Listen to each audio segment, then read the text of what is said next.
1977 সালে এই বেলডাঙ্গা বিধানসভার বিধায়ক ছিলেন তিমির বরণ ভাদুড়ী। তিনি ভোট পেয়েছিলেন 31,320টি। তিনি নিকটবর্তী প্রতিদ্বন্দ্বী প্রার্থীকে হারিয়েছিলেন 11,784 ভোটে। তিনি পার্সেন্টেজে ভোট পেয়েছিলেন 46%। দর্শক, তারপরে আমরা দেখে নেব 1982 সাল। এই 1982 সালে দর্শক, তোমরা দেখছো তোমাদের নিজেদের চ্যানেল, প্রিয় চ্যানেল বাংলা চ্যানেল আদিক। তোমাদের সকলকে আরও একবার ভালোবাসা স্বাগত জানাই। দর্শক, আজ আমি কথা বলবো আমার রাজ্য অর্থাৎ পশ্চিমবঙ্গের মুর্শিদাবাদ জেলার বেলডাঙ্গা বিধানসভা নিয়ে। মুর্শিদাবাদ জেলার এই বেলডাঙ্গা বিধানসভায় 1977 সাল থেকে আজ দাঁড়িয়ে 2024 সাল পর্যন্ত কারা কারা বিধায়ক ছিলেন, কোন বিধায়ক কত সালে কত ভোট পেয়েছিলেন, কোন বিধায়ক কত পার্সেন্টেজে ভোট পেয়েছিলেন, কোন বিধায়ক তার নিকটবর্তী প্রতিদ্বন্দ্বী প্রার্থীকে কত ভোটে হারিয়েছিলেন।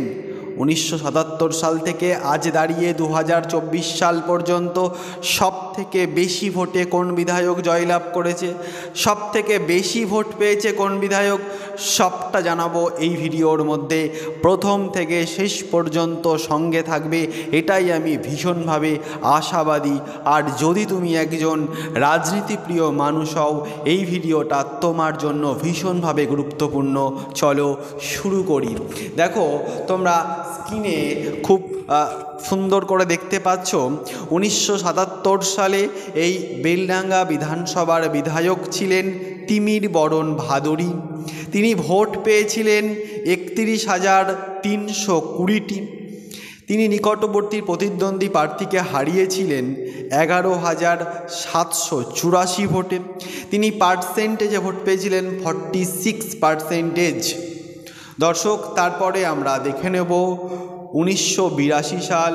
এই 1982 সালে মুর্শিদাবাদ জেলার বেলডাঙ্গার বিধায়ক ছিলেন নুরুল ইসলাম চৌধুরী ইন্ডিয়ান ন্যাশনাল কংগ্রেসের থেকে। তিনি ভোট পেয়েছিলেন 55,450টি। তার নিকটবর্তী প্রতিদ্বন্দ্বী প্রার্থীর থেকে তিনি এগিয়েছিলেন 16,935 ভোটে। তিনি শতকরা হিসাবে ভোট পেয়েছিলেন 57%। দর্শক, তারপরে আমরা দেখে নেব 1987 সাল। এই 1987 সালে বেলডাঙ্গার বিধায়ক ছিলেন নুরুল ইসলাম চৌধুরী ইন্ডিয়ান ন্যাশনাল কংগ্রেসের থেকে। তিনি ভোট পেয়েছিলেন 42,217টি ভোট। তিনি এগিয়েছিলেন 9,053 ভোটে। তিনি শতকরা হিসাবে ভোট পেয়েছিলেন 40%। দর্শক, তারপরে আমরা দেখে নেব 1991 সাল। এই 1991 সালে বেলডাঙ্গার বিধায়ক ছিলেন নুরুল ইসলাম চৌধুরী ইন্ডিয়ান ন্যাশনাল কংগ্রেসের থেকে। তিনি ভোট পেয়েছিলেন 47,804টি ভোট। তার নিকটবর্তী প্রতিদ্বন্দ্বী প্রার্থীর থেকে তিনি এগিয়েছিলেন 4,145 ভোটে। তিনি শতকরা হিসাবে ভোট পেয়েছিলেন 40%। দর্শক, তারপরে আমরা দেখে নেব 1996 সাল। এই 1996 সালে মুর্শিদাবাদ জেলার বেলডাঙ্গার বিধায়ক ছিলেন তিমির বরণ ভাদুড়ী আরএসপি থেকে। তিনি ভোট পেয়েছিলেন 67,965টি। তার নিকটবর্তী প্রতিদ্বন্দ্বী প্রার্থীর থেকে তিনি এগিয়েছিলেন 8,111 ভোটে। তিনি শতকরা হিসাবে ভোট পেয়েছিলেন 49%। দর্শক, তারপরে আমরা দেখে নেব 2001 সাল। এই 2001 সালে মুর্শিদাবাদ জেলার বেলডাঙ্গার বিধায়ক ছিলেন গোলাম কিবরিয়া মিয়া। তিনি ভোট পেয়েছিলেন 64,597টি। তিনি তার নিকটবর্তী প্রতিদ্বন্দ্বী প্রার্থীর থেকে তিনি এগিয়েছিলেন 24,870 ভোটে। তিনি শতাংশ হিসাবে ভোট পেয়েছিলেন 56%। এই গোলাম কিবরিয়া মিয়া তিনি ছিলেন ইন্ডিয়ান ন্যাশনাল কংগ্রেসের। দর্শক, তারপরে আমরা দেখে নেব 2006 সাল। এই 2006 সালে বেলডাঙ্গার বিধায়ক ছিলেন মোহাম্মদ রেফাতুল্লাহ। আরএসপি থেকে তিনি ভোট পেয়েছিলেন 66,527টি। তিনি তার নিকটবর্তী প্রতিদ্বন্দ্বী প্রার্থীর থেকে এগিয়েছিলেন 1,510 ভোটে।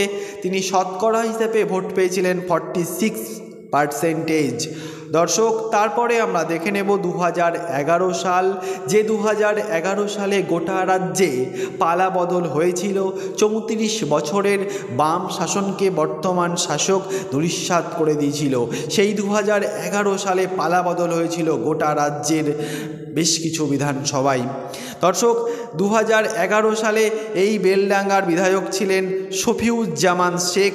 তিনি ভোট পেয়েছিলেন 67,888টি ভোট ইন্ডিয়ান ন্যাশনাল কংগ্রেসের থেকে। তিনি এগিয়েছিলেন 13,883 ভোটে। শতাংশ হিসাবে তিনি পেয়েছিলেন 45% ভোট। দর্শক, তারপরে আমরা দেখে নেব 2016 সাল। এই 2016 সালে বেলডাঙ্গার বিধায়ক ছিলেন শেখ শফিউজ্জামান ইন্ডিয়ান ন্যাশনাল কংগ্রেসের থেকে। তিনি ভোট পেয়েছিলেন 87,017টি। তার নিকটবর্তী প্রতিদ্বন্দ্বী প্রার্থীর থেকে তিনি এগিয়েছিলেন 30,281 ভোটে। শতাংশের বিচারে তিনি ভোট পেয়েছিলেন 49%।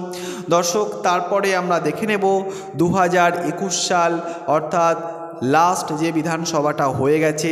সেই 2021 সালে মুর্শিদাবাদ জেলার এই বেলডাঙ্গার বিধায়ক ছিলেন হাসানুজ্জামান শেখ, অল ইন্ডিয়া তৃণমূল কংগ্রেসের থেকে।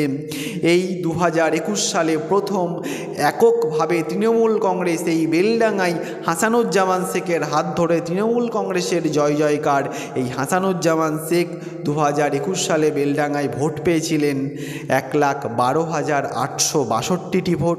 তিনি তার নিকটবর্তী প্রতিদ্বন্দ্বী প্রার্থীর থেকে এগিয়েছিলেন 53,832 ভোটে।